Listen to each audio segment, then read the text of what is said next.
السلام علیکم ورحمۃ اللہ وبرکاتہ۔ لیلۃ القدر،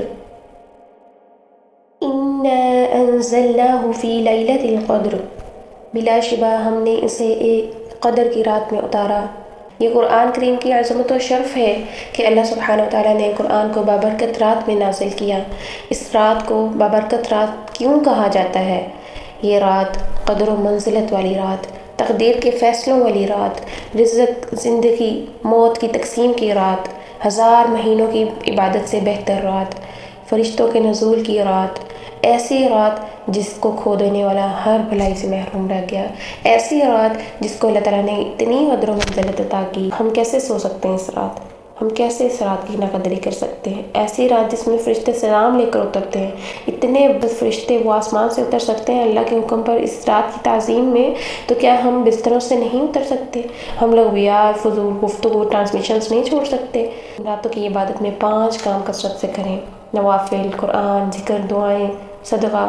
نوافل سے تھک جائیں تو ذکر کریں، ذکر کے بعد قرآن کی تلاوت و تدبر کریں، صدقہ کریں، پھر دعائیں کر لیں۔ دعا بھی عبادت ہے، اللہ تعالیٰ کو بہت پسند ہے یہ عبادت۔ ذرا امیجن کریں، زمین بھری پڑی ہے فرشتوں سے، سلامتی اتر رہی ہے، دعائیں قبول ہو رہی ہیں، سکینت اتر رہی ہے، فرشتے آپ کو ذکر کرتا اللہ تعالیٰ کی عبادت میں دیکھ رہے ہیں۔ آپ کے ایک ایک رکوع، ایک ایک سجدے پر اتنے درجے بلند ہو رہے ہیں کہ ایک ایک گناہ اجر لکھا جا رہا ہے، 83 سالوں سے زیادہ عبادت کا اجر لکھا جا رہا ہے، سبحان اللہ۔ اور فرشتے جب فجر کے وقت قطار در قطار آسمان پر جائیں گے اور رب تعالیٰ کو بتائیں گے کہ ہم آپ کے بندوں کو یہ عبادت اور دعاؤں میں مشغول چھوڑ کر آئے ہیں، حالانکہ رب تعالیٰ تو پہلے ہی جانتے ہیں، تو اللہ رب العزت اپنے بندوں سے کیوں نہ خوش ہوں گے؟ سبحان اللہ۔ وہ جو اپنی نیندیں، اپنا آرام قربان کر کے بس اپنے رب کی رضا کے لیے، اپنی بخشش کے لیے خود کو مصروف کیے ہوئے تھے، وہ جو بار بار رب سے اس کی بخشش مانگتے رہے: اللہم انک عفو تحب العفو فاعف عنی، اللہم انک عفو تحب العفو فاعف عنی، اللہم انک عفو تحب العفو فاعف عنی۔ تو کیا ان کا رب ان کو معاف نہیں کرے گا؟ وہ تو معاف کرنے والا ہے، معاف کرنے کو پسند کرتا ہے، وہ ضرور انشاءاللہ معاف کرے گا۔ یہ رات 83 سالوں کے برابر عبادت کرنے کی رات ہے۔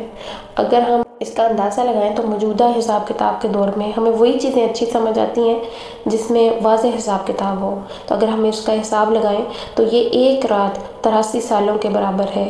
اس رات کا 1 گھنٹہ 9.8 ایئرز کے مطابق ہے۔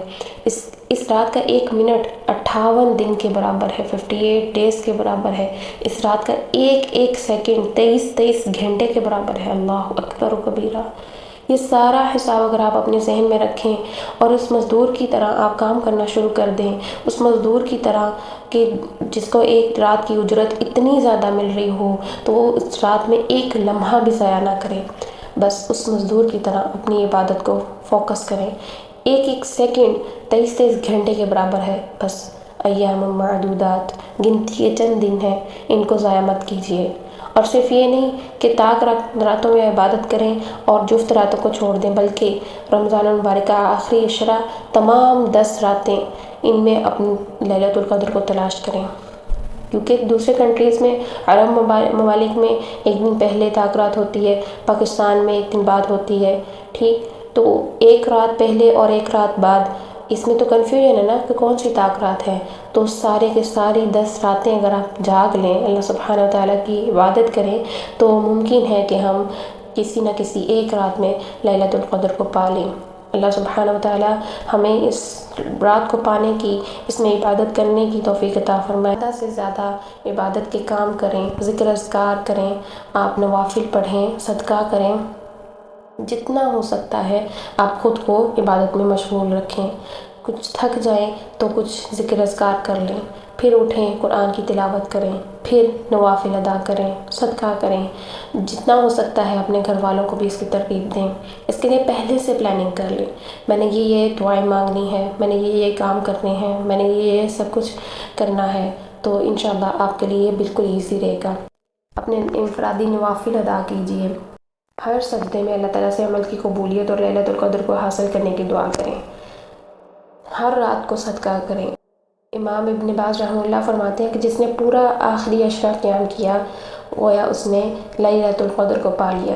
تو ہمیں چاہیے کہ ہم پورے اہتمام کے ساتھ عبادات میں گزاریں اور ان راتوں کو بالکل بے رائگاں نہ جانے دیں انشاءاللہ۔